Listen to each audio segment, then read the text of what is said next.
Qui a créé Dieu? Écoute cette histoire que je veux te raconter. Le Dieu que tu adores, c'est quelqu'un qui a fabriqué ça. Et c'est qui c'est? C'est Abraham. Comment il fabrique Dieu? Abraham, c'était un riche. Il avait beaucoup d'animaux.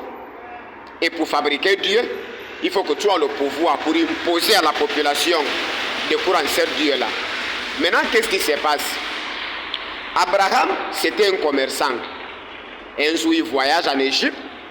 C'est là où il trouve les gens en genoux sur le soleil, en train de prier Dieu. Lui, il était étonné parce que c'était la première fois. Pour lui, c'était juste la folie, quoi. C'est là où, avec sa curiosité, il s'approche à un Égyptien, il demande: Eh monsieur, s'il te plaît, qu'est-ce que vous êtes en train de faire comme ça, là, en genoux sur le soleil?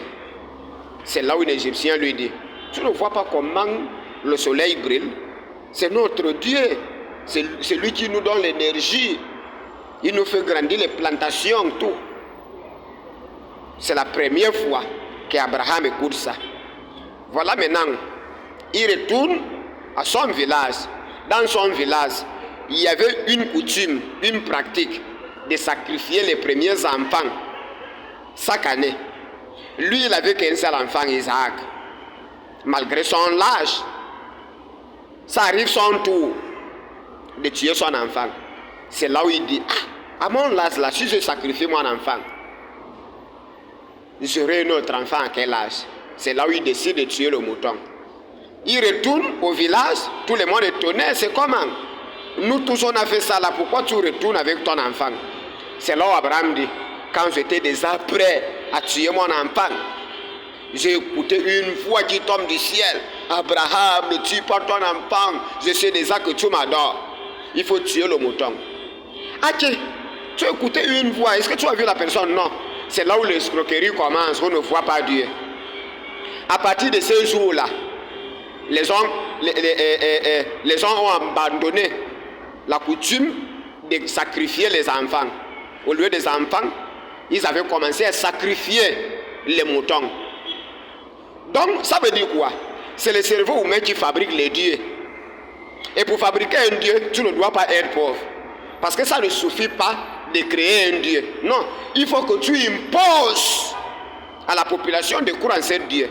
Par exemple, au Gabon, le seul citoyen gabonais qui peut fabriquer un dieu actuellement et que la population puisse croire, c'est Brice Clotaire Oligui Nguema. Parce que ça ne suffit pas de dire Aubameyang c'est le dieu, on va l'adorer. Non, il faut faire sortir les militaires pour bastonner les gens qui ne croient pas que Aubameyang c'est le dieu. Le seul citoyen équato-guinéen qui peut fabriquer Dieu, c'est la couple présidentielle, ou bien son fils et sa femme. Parce que ça ne suffit pas de dire à la population telle personne c'est maintenant le Dieu. Non, il faut imposer, il faut avoir les moyens pour imposer. Si on commence à bastonner les gens maintenant que tel artiste c'est le Dieu, en une semaine les gens vont croire ça. La Sainte Inquisition, nos ancêtres ont souffert pour prier notre Père qui est au ciel, pour accepter Jésus. Il marchait avec les pelles et la croix. Si tu n'acceptes pas la croix, on te coupe la tête. Et le premier droit de l'homme, c'est la vie. C'est à cause de ça, nous tous, on a peur de mourir. Si on te menace à mort, forcément, tu vas croire. D'ici 2100, les enfants vont croire que Aubameyang c'est le Dieu, Longue c'est le Dieu. Et quand tu vas dire à un idiot: oh le Dieu là ça n'existe pas, j'ai trouvé mes ancêtres en train de croire en ce Dieu là. Toi tu es qui pour venir dire qu'il n'existe pas? C'est à cause de ça, vous voyez, à l'époque du coronavirus, tout gouvernement du monde imposait les lois. À telle heure on ne doit plus voir personne. Et ça s'est passé comme ça. Jusqu'à ça arrive un moment, le coronavirus n'existe plus. Mais il y a un impact psychologique. Tu es déjà habitué de dormir à certaines heures. Parce que c'est le gouvernement qui impose. Hein? Et n'importe qui ne crée pas Dieu pour que les gens puissent croire en lui. C'est vrai que les gens vont demander qui te donne le souffle de vie, qui a créé la nature. C'est clair, c'est à cause de ça l'homme a fabriqué Dieu. Pour que ça ne manque pas d'explication. Qui a créé l'oiseau, qui a créé le ciel et tout. Il faut que je fabrique une figure. Et ça ne suffit pas de fabriquer seulement. Il faut faire peur aux gens.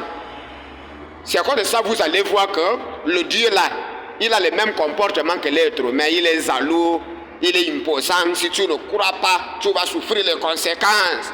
Il faut que tu crois. Par exemple, si tu parles mal de ton précédent dans un bar, le propriétaire du bar va te dire, ah, pas ici, va parler de ça là-bas. Il a peur. La même chose que le Dieu. Quand tu dis Dieu n'existe pas, il va blasphémer là-bas. Ne viens pas blasphémer ici. Le même comportement. Ce qui prouve que le Dieu là a été fabriqué pour les êtres humains. C'est à cause de ça, vous voyez que l'homme rigide n'a pas peur de l'enfer, machin. Parce qu'il connaît que ce sont eux qui ont fabriqué ça. C'est l'homme puissant qui fabrique Dieu. Et la population pauvre croit seulement. C'est ça. Impact psychologique. Il y a les pronoms possessifs. Mon, tu. Mon téléphone n'est pas ton téléphone. C'est à cause de ça que vous allez écouter le Dieu d'Abraham, d'Isaac et de Jacob. Pourquoi le Dieu de Jacob va être ton Dieu? Hein? Les enfants de bordel qui croient au pouvoir de Jésus là.